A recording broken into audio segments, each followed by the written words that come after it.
fears, frustrations, fumbles, and fixes. All of that and more on this week's episode of the Soul RV Podcast.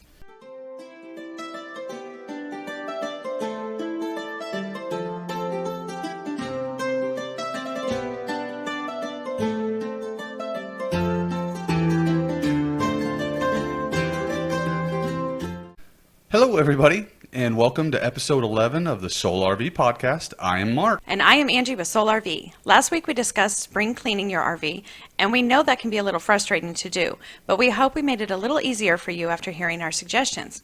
However, today we're going to discuss even more about frustrations with the emotional side of RV camping, with fears, frustrations, fumbles, and fixes for them. So let's get started with some of the fears that can go along with RV camping. And oh boy, do I personally have many that fit into this category for sure. Yes, you do. Fears that go along with RV camping. We're going to start off with driving or towing a camper. Whether you're driving a motorhome or towing a travel trailer, a fifth wheel, there's some things that you can do to make yourself more confident. One thing that you should know is the weight of your tow vehicle. If you're towing a trailer, the weight of a trailer itself, the weight of your motorhome, and the weights of all of these when they're loaded. The reason why these are important is because the towing characteristic changes the heavier you get the vehicles.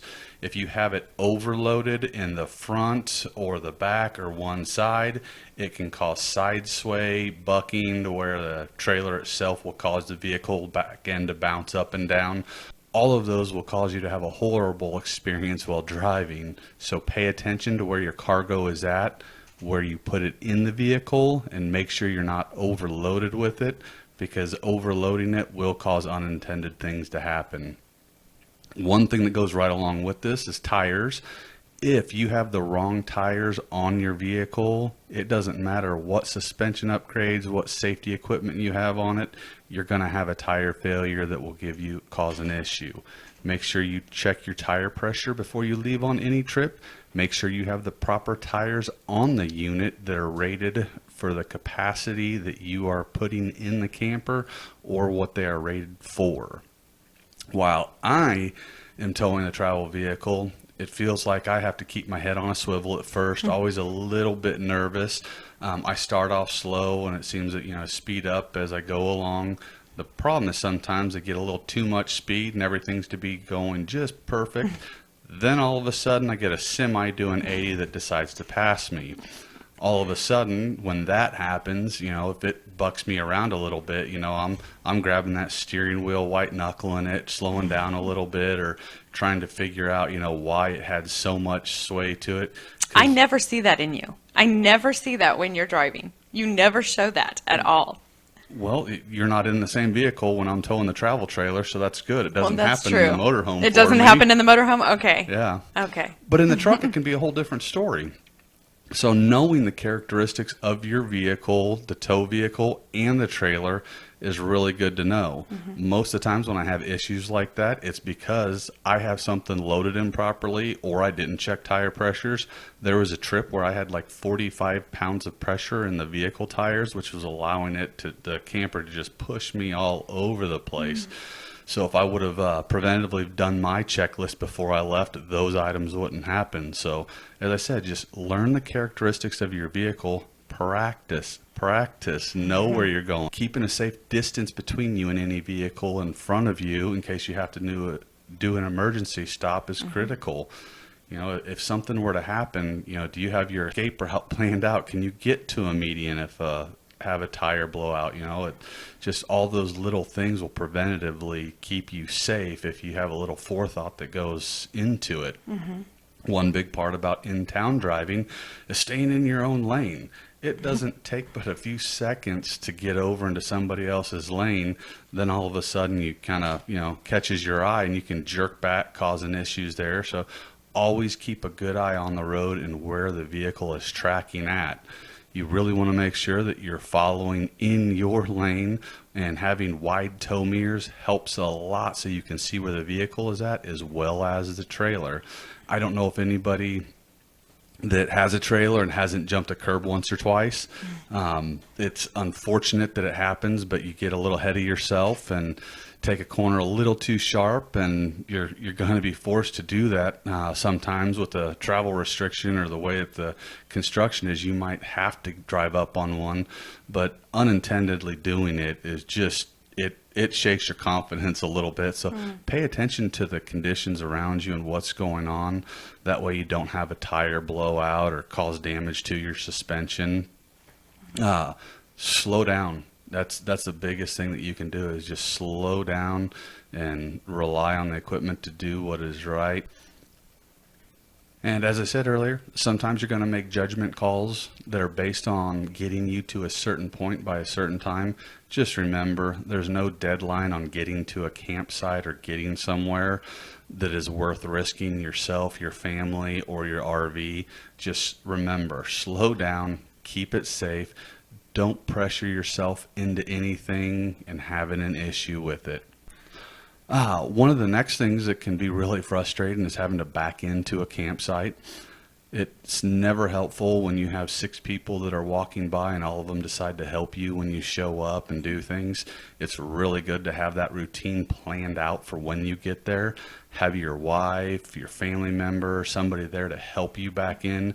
Have them know exactly where you want that vehicle to be placed at, how you back it in. That way, the better you communicate, it's just easier. They say you can do walkie-talkies and different things. It's generally just easiest to have somebody back there and signaling with their hands what you need to do to get you where it's at. And if they know exactly what you want, it's a lot easier to communicate between the two of you, instead of getting there, having all the looky-loos watching you and start to get really nervous and make 10 attempts to back in. That is always so frustrating. So communicate those items beforehand. Take your wife out to a parking lot someplace and have her back you into a spot that you want to back into, and understand what she does. Or take your to do that. husband out there and let him direct you if you are the woman driving. as well. But the biggest thing is keep your temperature down. Don't get frustrated and yell at the people that are helping you the most at it. The biggest thing is get to where you need to go and be safe. Also, if you have an emergency, if you have a tire blowout, the engine overheats, those issues are going to happen if you go out on the road long enough. It's just unfortunately probably going to happen at some point. Having those emergency contacts in your phone, your AAA, roadside service, whatever the program is that you're going to use, if you're not going to fix it yourself, have those ready and available so you can get them there quickly and get your family and yourself to a safe location. Even if you have a blowout, if you can still drive far enough to get to an off-ramp, get to an area that's safe. Don't stay on a highway if you don't have to. That's never good. Yeah, and that's a good point. Getting lost and having a plan route by using a map app is always a good idea. Making sure that you get there before dark is also very important. Another fear that is an issue for some RVers is stormy weather. Be sure you know your weather conditions by having a NOAA weather radio or at least an app on your phone to keep you updated on weather conditions. Wind specifically is a concern for some RVers. The best suggestions we can make is to try to park where the wind is hitting the face of your RV. In other words, face in the direction of the wind. Another suggestion we have is to fill all of your tanks at least 2/3 full if you know high winds are to be expected. Not being able to find a camp spot is another concern. Making reservations is the best way to not have to worry about this. However, making reservations is a frustration for some RVers, so we'll get into the details of that when we talk about frustrations. Anxiety is a huge issue for me personally when riding in an RV overall. Very much so. There's really no fix for anxiety completely, at least not for me. So I suggest that you do whatever works for you personally. I have found ways that help reduce the anxiety, and you can read all about that and how it affected camping for me for a while. That article is kind of personal for me and was hard for me to write for Soul RV blog, but it is the truth for sure, and you can find the link to that article in this podcast description. Things rattling in the motorhome isn't one thing that really bothered both of us. I think while riding in the RV and for you when you're driving. You want to know what's going on around you. Right, So especially like if you've got the pots and pans and stuff in your oven and it's rattling all something around. Gonna fall out and cause an issue. Right. We ended up putting bubble wrap in between the dishes and anything else that rattled, and that helped a lot. It is time for TNT. Tip number 1 is about wind. Like I mentioned earlier, storms and more specifically high winds are one of the top fears for RVers.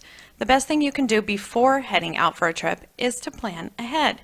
Make your reservations and know exactly where you will be staying, and from there research where you can go in case of a bad storm. Also make sure the entire family knows and understands the plan in case everyone needs to seek shelter. Very good idea. Tip number 2. Keep in mind that you have to make wide right-hand turns when towing a vehicle or driving a motorhome. A great place to do is a non-crowded parking lot. You may try a Walmart, Lowe's, Home Depot. A lot of those have islands and so forth, so you can actually pretend like it's going around a corner. Just good to practice, never going to hurt yourself. And you can stay away from other people. Just make sure it's not crowded, and you can, Make sure they're closed at that time. If your wife wants to learn, maybe she can go out and test it there. That way you're not going to hit a vehicle or have things stressing you out more. There are some things that I just know I'm not going to do, and that is one of them. There you go. Maybe the motorhome. Maybe.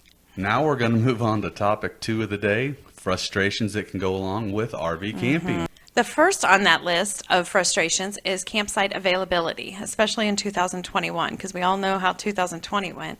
The 5 best apps for making reservations are what we are going to list now. Number 1 is Reserve America. It is a free app, and we use this for state campgrounds, and it works great. The second on our list is Park Advisor. It is also free and works great. Campendium we use for everything. It And is it's also free. Camp USA is another good site. It is also free to use. Yep. Now, one that costs $9.99 is All Stays. It's a great app. If you have concerns with the cost of RV camping besides the cost of actually purchasing an RV, you may want to consider a membership or pass to help cut those costs. We're going to tell you about our top 5 favorite memberships and passes. And the first one Is Passport America. It has 5 different membership values. You can get a 1-year membership for $44, 2 years for $79, 3 years for $109, 5 years for $179, even a lifetime pass for $399. Second is going to be Thousand Trails. The cost for this are going to be $585 annually in 2019, but now it is $499. Right, I noticed they dropped that rate. Third on the list is Good Sam. You have 3 different tiers on this, a 1-year, 2-year, 3-year. It ranges from $29 up to $75. Fourth on the list is KOAs. They have an annual pass for a membership fee, and you save a percentage of that. And the 5th on the list is the State Park Camping Pass, and we use these. Every state has its own guidelines for purchasing a camping pass for their state parks. There's also usually an additional charge for vehicle passes into the state parks, but again, it depends on each state. We have a complete list of state park passes available at solarv.com, so check those out for your individual state. One of the other frustrations is the quality of RV manufacturers. Now, this day and age, most campers are made very similarly. A lot of them share the same practices. The difference is usually within the employees of the company and whether they take pride in their workmanship and the quality that they do on a daily basis. Most complaints that you have about an RV are usually about the workmanship. It's not about the quality of the overall unit. It's all the little things that add up to huge concerns. You know, they didn't clean up, they didn't get this board on straight, and when they're pumping out so many units every single day, there's not enough time in the day to go over these. And your RV dealers don't take the time as well. Let's be honest, they're busy enough trying to get them through and out. You know, you're going to have these little things that are going to happen. Now, here in the Midwest, the top 5 rated RV manufacturers are Coachman RV, Forest River Incorporated, Heartland RV, Keystone RV Company, and Winnebago Incorporated. Now, the next topic is probably one of the biggest concerns a lot of people have and frustrations. It's the length of time that your vehicle is in for RV service. On average, that's going to be 6 weeks. Now, I'm not going to go into that too much today. We have more of that to come on an episode coming up with an RV service manager. Now we're going to do an interview with him. we'll do an interview with him and get into more of those things in that article. So Right. for now, we're going to move on to number 5 on the frustration list, which is things that can go cosmetically wrong with your unit. This bugs me so bad. That could be something along the lines of your vinyl on the side of it starts Yes. peeling the edges of it, and it gets really frustrating. UV light, tears vinyl up pretty good. It get chalky, just things that just make it look appearance-wise, you just don't like it as much. There's a lot of the plastic skirting that goes over the wheel wells. Those will crack, vibrate. We had that happen on one of our brand new campers that we got. It is very frustrating. Yeah, all the sealant around those wobble and vibrate so much, the sealant around it will crack open.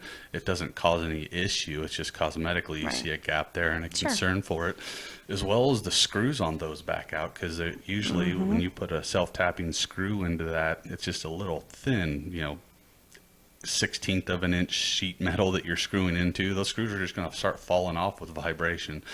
Really big frustration people have.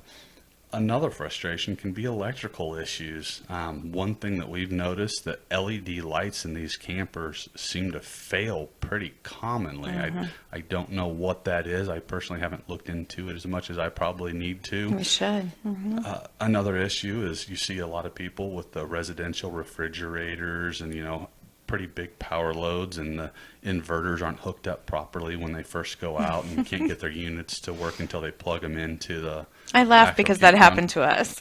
Yeah, it sure did. But anything can happen. I mean, things go wrong. We all make mistakes. Sure. One of those things that seem to go wrong quite a bit. I've read a lot of articles, seen a lot of different videos where people are really frustrated that they have water leaks, the plumbing in their unit, they have a leak under a sink. You see, well, why didn't they test the ice maker in it? It's pouring water all over the floor. We can't figure out where this is at, and comes back to the ice maker. And it just, the fact of the matter is, people don't have enough time to test every single thing in those RV units. You take that first weekend out, you're testing, hundreds of little things from slide outs to water to connections. And things are going to happen. It's Especially unfortunate. in RV plumbing. There's a lot that goes wrong in it, for sure. There can be.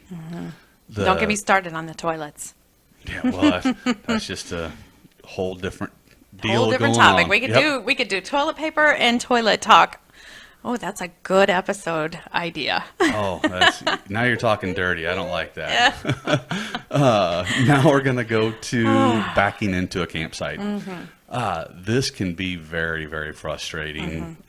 As I said earlier, you always have your looky-loos. Looky-loos. Oh, dear, I he's tell old. you what, there's some good entertainment in watching people back in or coming in and not knowing what they're doing or the first time. And it's a little nerve-wracking when you do it. So it's, as I say, it's always good to practice exactly what you want to do. Have whoever you're communicating with know what you want, how you want it, where you need it set up in the campsite itself, how far away you need to be. We hang the back of ours over the campsite a lot of the times, just to give us a little extra space and set up the mats to where they sit in there. It's just always good to know when you're backing in that you have somebody that you can trust in it. Now, a tremendous help for me and been really handy is my backup camera. Having installed that here a few years back, it is so helpful for me. I can gauge everything. It has the gauge that monitors the depth of how far away you are from something. So tremendous help, especially at night. It has night vision, so I can see who's back there and directing me. They don't have to stand in behind a mirror so I can see them in the dark. They can actually stand behind the camper, and they can wave me on from there. So pretty helpful that you do that. And again, having wide tow mirrors is helpful during the daytime, that you can see people as well. And now it's time for Solely Facts and Current Events.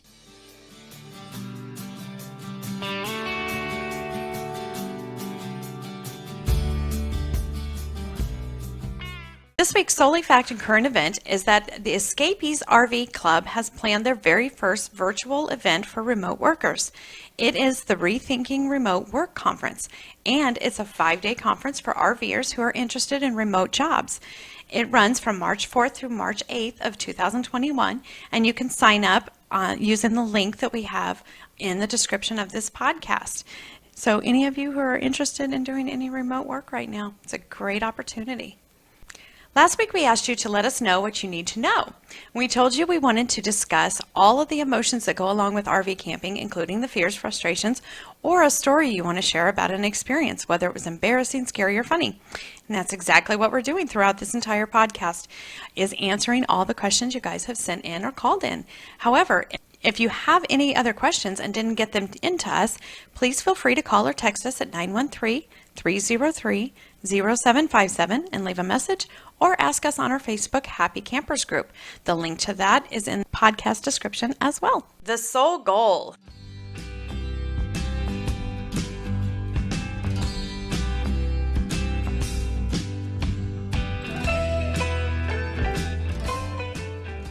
This week's segment of The Soul Goal is about many of our fumbles with regard to RV camping. We're going to share a few of our own personal fumbles. And Mark, you've had some, haven't you?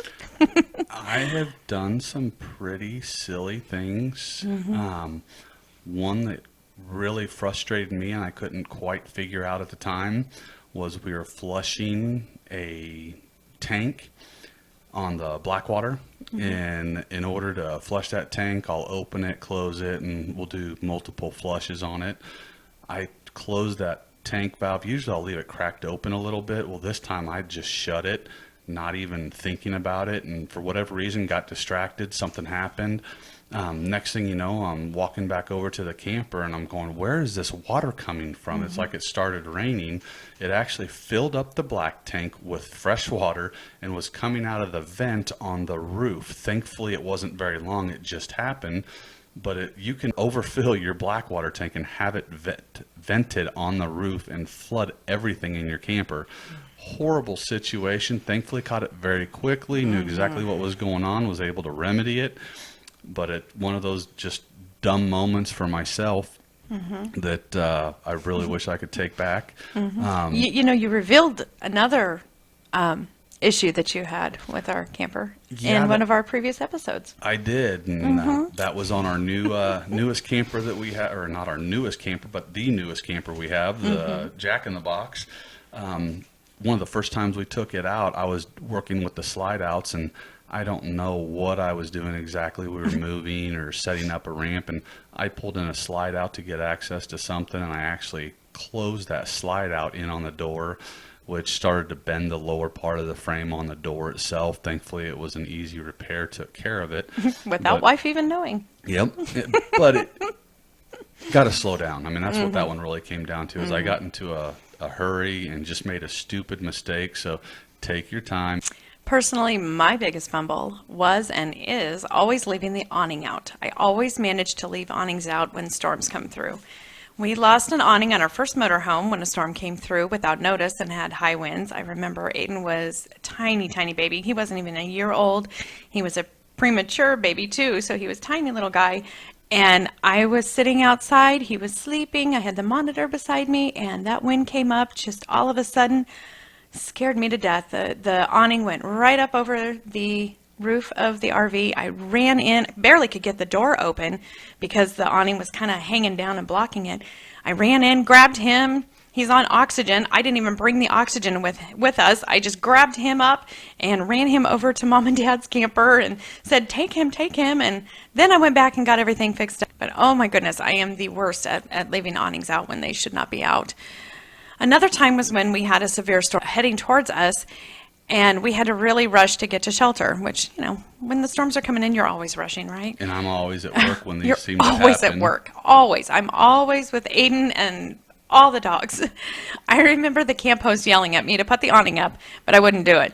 He wasn't happy with me, but I figured that's what insurance is for, and taking even a few extra seconds to pull it in was more time than I felt comfortable wasting, and I preferred to get my child and my dogs and myself to safety. So I'm really bad about leaving those awnings out, but you know what? Like I said, if it's covered under insurance, you need to make sure that yours is, because our first one wasn't.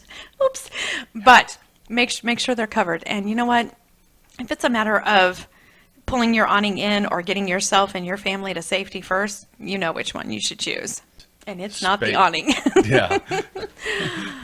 That was one that I found rather interesting, that in our policy, anything that adds space to living area is not covered, which an awning, because it's attached to the outside, creates living space even though it's open sides. Crazy, but that's the truth of it. Yeah. So make sure you check your policies before you leave those awnings out. We definitely have a policy that covers our awnings now. Yep. One thing that you're probably going to do at some point in time, depending on where your valves are located for your black and gray waters, is you're going to end up pulling the wrong discharge lever. Hopefully you do this while you're at a dump station. Unfortunately, I've gone to dump gray water in my campsite where I've had the tote there and just grabbed the wrong one, and it is so frustrating. You're like, you're thinking you're just going to get water and drain it so you can shower that night, and yeah, that's not what it was. That's not what it was. Yeah, that's never any good. So just have them marked really well. Know which one is. People have pulled the wrong discharge lever before. I'll be honest. One thing that I've done was, once we got our Jack in the Box trailer, it had a really cool app that you could put on your phone with IRV, and I'm outside trying to get it to work, and finally got it changed over to the outdoor speakers, and 10:30, 11 o'clock at night, decided I was going to play the radio. And of course I was outside. Full blast. I was outside.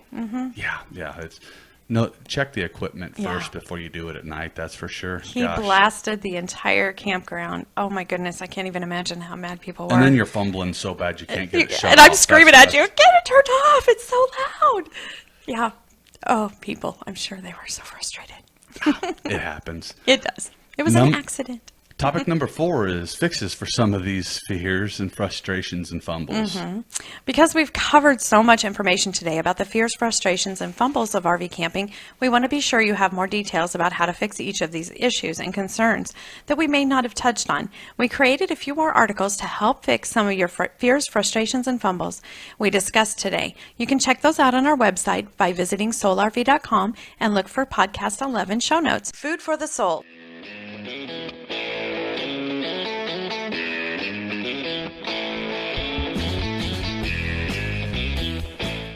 On this week's segment of Food for the Soul, we have a super simple recipe for cooking in a crock pot while RV camping or at home.